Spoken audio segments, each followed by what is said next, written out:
Sábado 31 de augustus 2022, o minister Dangi Oduber a anuncia aumento de uitkering de pensioen de vejez e tempo a pone isaki na 3%, com a chance que isaki lo por aumentar.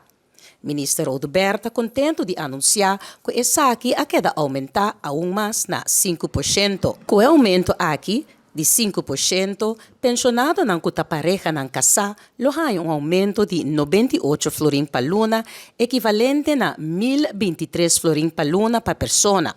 E pa pensionado ng soltero, sakit ang aumento de 58 florin pa luna, equivalente na 1,215 florin pa luna. Según a tabela que o SVB emite, é suma mensual para AWW de huérfano, que ambos maior a falecer, também está aumentar entre 21 para 27 florin pa luna, depende da idade de mucha, de 0 até 25 anos. E se maior a falecer, está aumentar entre 20 para 23 florin pa luna, depende da idade de mucha.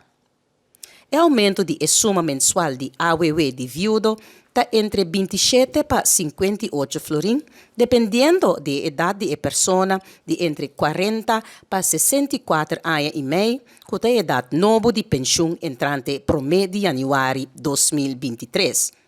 Minister Oduber está indicado que, não obstante o retorno de ano 2022, ano aqui lota excepcional para turismo de Aruba.